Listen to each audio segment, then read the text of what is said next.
स्वामी, या चित्राचा अर्थ काय? विद्वत्ता म्हणजे सूर्य, मनुष्य म्हणजे पृथ्वी, आणि या दोघांच्या मध्ये चंद्र म्हणजे अहंकार आला तर विद्वत्तेला ग्रहण लागतं. आणि एकदा का ग्रहण लागलं की विचित्र गोष्टी घडायला सुरुवात होते. आणि हेच होतं मनुष्याच्या बाबतीत.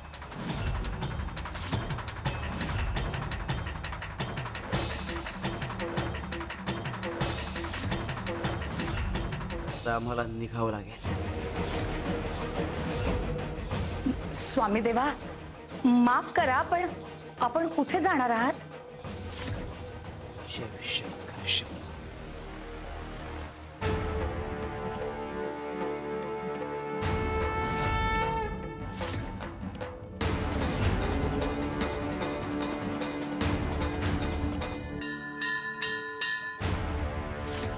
हे अन्न झाकून ठेवायला हवं. स्वामी देवा, आपण इथे स्मशानात?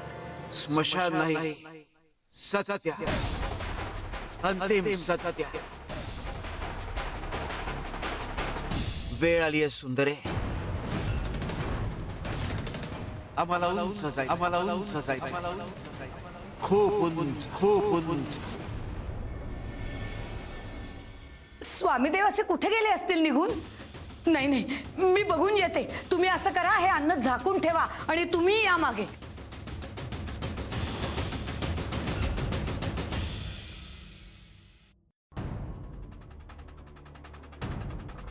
स्वामी, सुंदरा मावशी कुठेच दिसत नाहीत. कुठे गेले असतील? ते असे अचानक नजरेआड होणं म्हणजे काही संकेत तर नसेल ना? गोपाळ बुवा, मला तुम्हाला एक भयंकर गोष्ट सांगायची.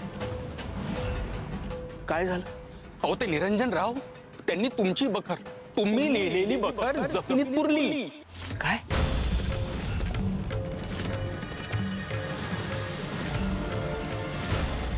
बखर जमिनीत पुरली? नाही म्हणजे एक वेळ मी माझा अपमान झाला असता तर सहन केला असता, पण स्वामींच्या चरित्राचा असा अपमान? नाही नाही, ही फार मोठी चूक केली आहे त्यांनी. आणि इतकंच नाही, पुढचं ऐका.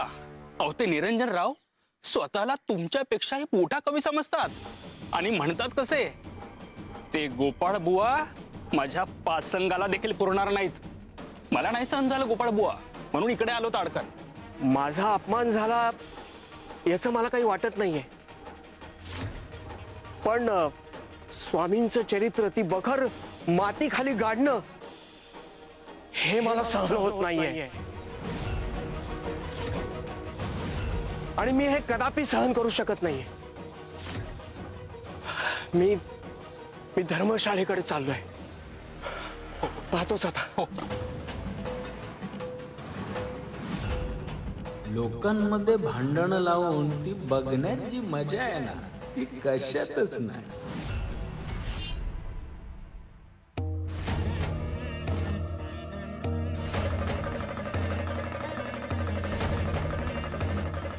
स्वामी देवा, देवा तुम्ही इथे का थांबलाय?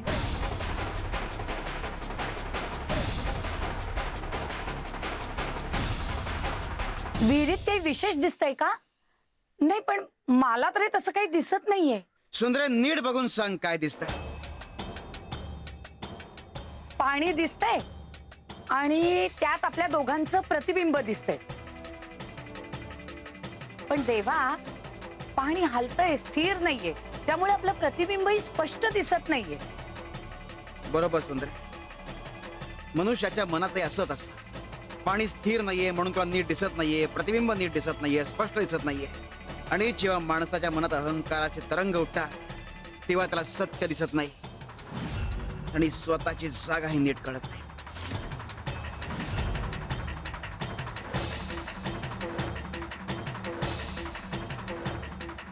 हा दगड म्हणजे जग आणि तुमची बुद्धी.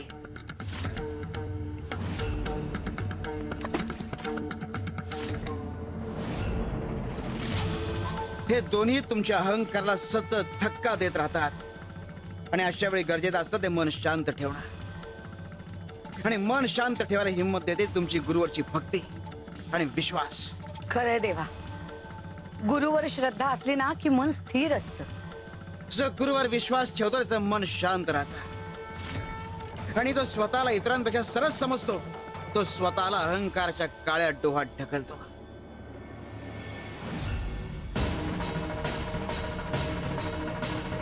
पाणी काळसर व्हायला लागलं. स्वामीदेव नक्की काय सुचवू पाहताय? देवा, देवा, हे पाणी असं काळं का दिसायला लागलंय? निरंजनच्या बाबतीत हेच होणार आहे सुंदरे. वेळी जर त्यांनी स्वतःच्या अहंकाराला आवर घातला तर ठीक, नाहीतर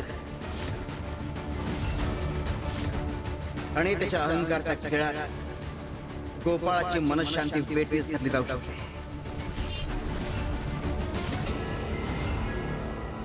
म्हणजे सुंदरे अहंकार एकट्याला बुडवत नाही, तो भोवतालच्यालाही बुडवून टाका. शिवार शंकर नमामि शंकर शिवशंकर शंभो. हे गिरिजापती भवानी शंकर शिवशंकर शंभो.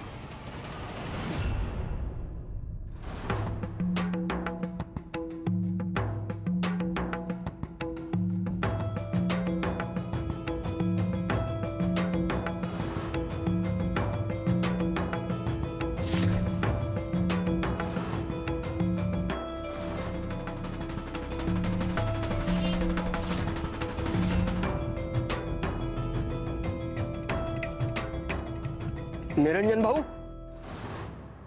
ही स्वामींची बखर तुम्ही मातीत पुरलीत? मी काहीच केलेलं नाही. खोटं बोलू नका. ह्याचे सगळे पुरावे इथे आहेत. हे पहा, ही माती ही नुकतीच खणलेली आहे. हा टिकाव हा इथेच आहे. उगाच वाटेल ते आरोप करू नका माझ्यावर. मी चरित्र लिहायला घेतलंय हे तुम्हाला आवडलेलं नाहीये, म्हणून तुम्ही माझ्यावर काहीतरी जादूटोणा करताय. एकदा माझा ग्रंथ आला की तुमचं महत्व कमी होणार असं तुम्हाला वाटतंय. अहो, तसं असतं तर मी तुमची शिफारस केली नसती. ते तुम्ही स्वामींसमोर मोठेपणा दाखवायला केलं, मनातून मात्र दुस्वासच करताय. हे चांगलं नाही. तुम्ही पाप करतात. आणि तुम्ही माझ्या लिखाणात व्यत्यय आणताय हे देखील पाप आहे. तुम्ही घाबरलात माझ्या लेखणीपासून. निरंजन भाऊ, तुम्हाला या पापाची शिक्षा आज नाही तर उद्या भोगावीच लागेल. असं? मग आज रात्री तयार राहा माझा पहिला अध्याय ऐकायला.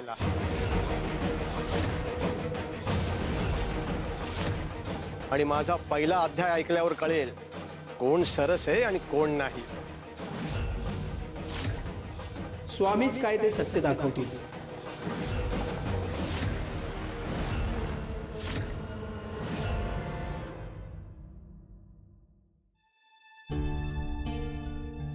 मी चरित्र लिहायला घेतलंय हे तुम्हाला आवडलेलं नाहीये. एकदा माझा ग्रंथ आला की तुमचं महत्व कमी होणार असं तुम्हाला वाटतंय. गोपाळा, या दिव्यात थोडं तेल घाल.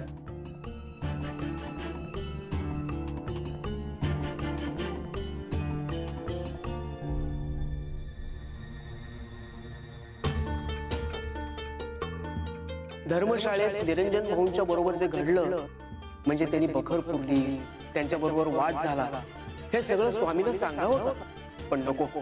त्यांना सांगणं म्हणजे तक्रार केल्यासारखं वाटतं. आणि अर्थात स्वामी सगळं पाहत असतात. त्यांना सगळं माहीतच असतं. काय रे, चित्त थाऱ्यावर नाहीये ना? आम्ही सांगितलं कार्य ही गुरुसेवाच. आणि गुरुसेवा करताना लक्ष भरकटू देऊ नका. माफ करा स्वामी. स्वामी देवाज असं का बोलले? आजपर्यंत कधीही ते गोपाळ बुवांना असं बोलले नव्हते. काय रे, निरंजनच्या ग्रंथाचा पहिला अध्याय ऐकायचा ना? मग तयारी झाली का सगळी? हो स्वामी.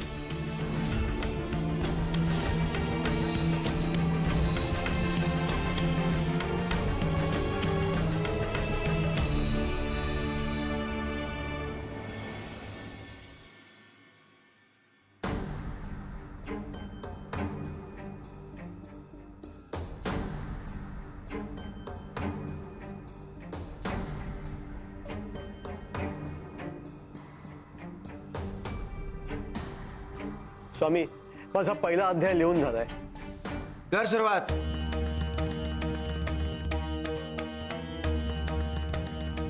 श्री स्वामी समर्थ.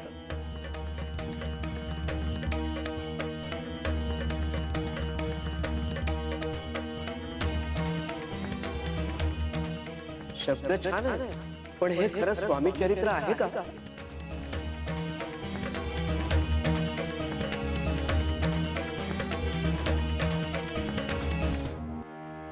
सद्गुरु श्री स्वामी समर्थ महाराज की. जय.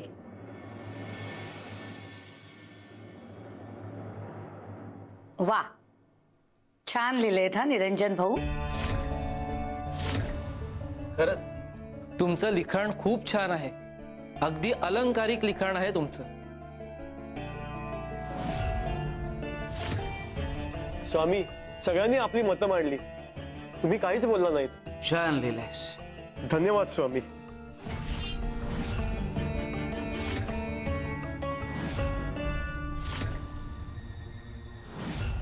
स्वामीदेव म्हणाले होते, निरंजन भाऊंच्या अहंकारात गोपाळ बुवांची मनःशांती वेठीला धरली जाऊ शकते.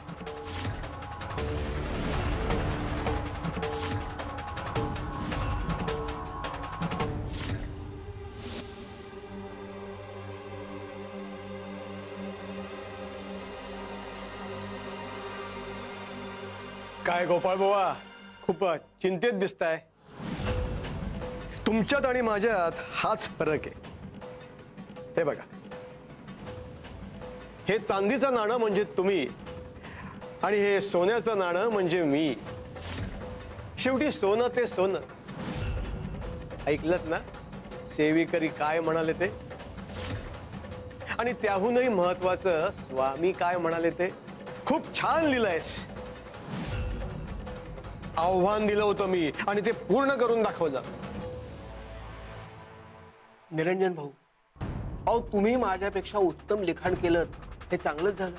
लोकांनी तुम्हाला नावाजलं. पण एक, तुम्ही अहंकार करू नका. अहंकार नाही, स्वाभिमान आहे. स्वाभिमान सर्वोत्तम असल्याचा. पहिला अध्याय पूर्ण झालाय आणि तो स्वामींना आवडलाय. आता पुढचाही अध्याय स्वामींना आवडतील. माझा ग्रंथ आला की लोक तुमची बखर विसरतील.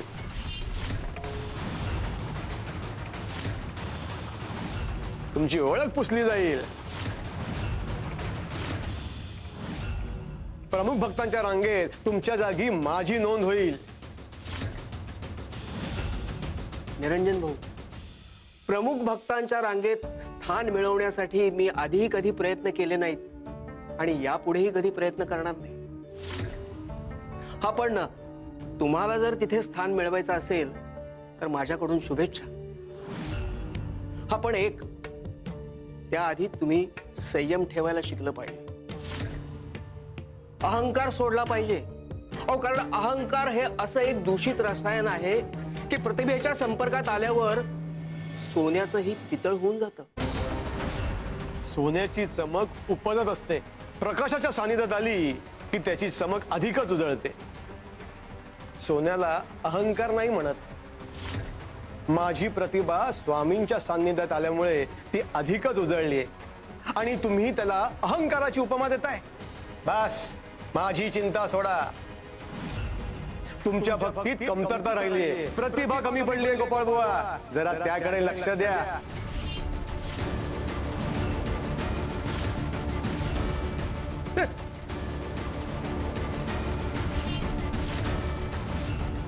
खरंच माझ्या भक्तीत काही कमतरता आहे?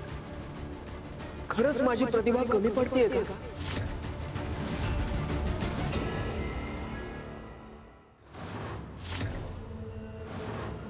सुंदरे, गोपाळाला प्रश्न पडलाय. कुठला प्रश्न देवा? त्या प्रश्नाचं उत्तर हे दिवे देतील.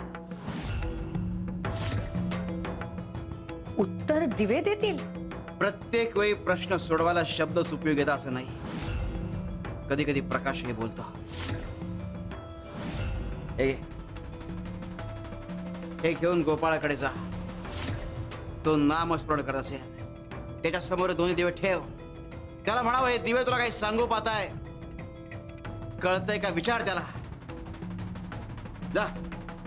बरं देवा. श्री स्वामी समर्थ. आपण बोलवलं स्वामी. हो, आम्हाला तुला काहीतरी द्यायचं आहे.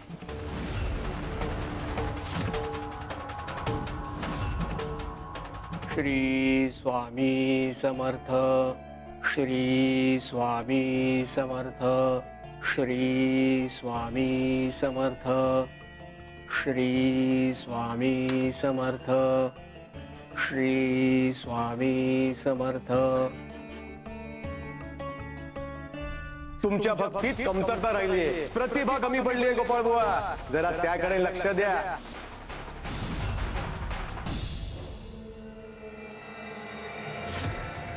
हे दिवे हे स्वामी देवांनी पाठवले तुमच्यासाठी आणि त्यांनी निरोप दिलाय. हे दिवे तुम्हाला काही सांगू पाहताय. आता बघा, तुम्हाला ओळखता येतंय का, ऐकू येतंय का?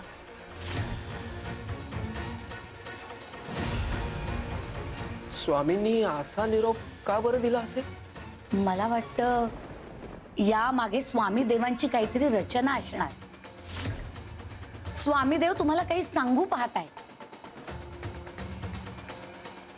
पण म्हणजे हा लहान दिवा, मोठा दिवा, यातला फरक काय सांगू पाहतायत स्वामी? यातला फरक काहीच कळत नाहीये मला. तुम्हाला काही ओळखता येतंय का? नाही हो, मला पण काही कळत नाहीये. या दिव्यांच्या माध्यमातून स्वामी जे सांगू इच्छितात ते मला कळतच नाहीये. स्वामी काय सांगू पाहताय?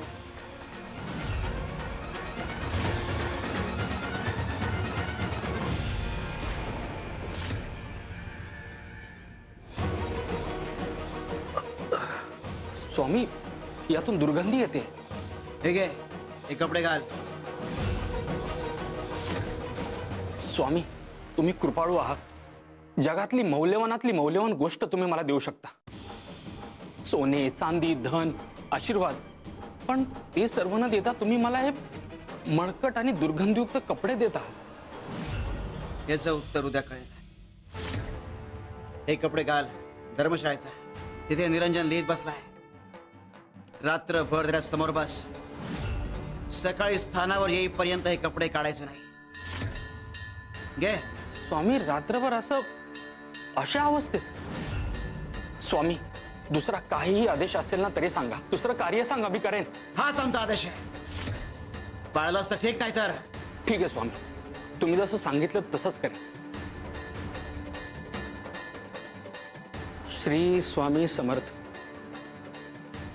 कधी कधी माणसाला सत्य दाखवायला अर्थ नाही, रोज घालावं लागला. शिव शंकर शिव.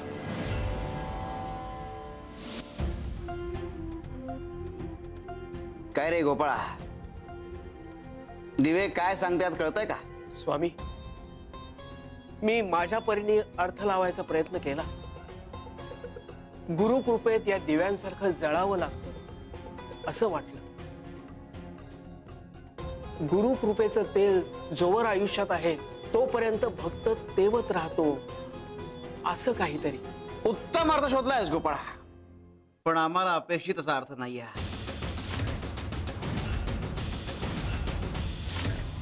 आम्हाला सांग, हा दिवा तक्रार करतो का रे? मी लहान, हा मोठा, याचा प्रकाश जास्त, माझा प्रकाश कमी, याची ज्योत मोठी, माझी ज्योत लहान. हा दिवा अशी कुठलीच तक्रार करत नाही किंवा करणारही नाही. हे दिवे त्यांचं काम प्रामाणिकपणे करत राहतात, तेवत राहतात, स्थिर असतात. अरे मग जी गोष्ट दिव्यांना कळते ती तुला काय नाही कळत? ही दिवे असे म्हणतात का रे? याचा प्रकाश जास्त, माझा प्रकाश कमी, हा सरस, मी नाही. मीच तुलनेच्या आहारी गेलो. मग अरे मग तू काय सगळ्यात पडतोयस? हा दिवा त्या क्षमतेप्रमाणे पूर्ण समर्पित भावनेने प्रकाश देत आहे. ना कमी ना जास्त. प्रत्येक भक्तांना तेवढंच करावं. आपापल्या क्षमतेनुसार समर्पित भावनेने भक्ती करावी. बाकी कोण तुम्हाला लहान ठरवतंय मोठं ठरवतंय याकडे लक्ष का द्यायचं?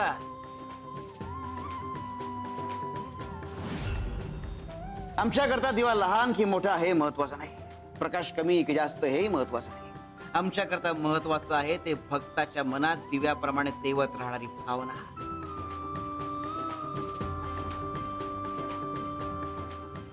तू तेवत राहा गोपाळा, तुझ्या क्षमतेनं, तुझ्या श्रद्धेनं. बाकी कसलाही विचार करू नकोस.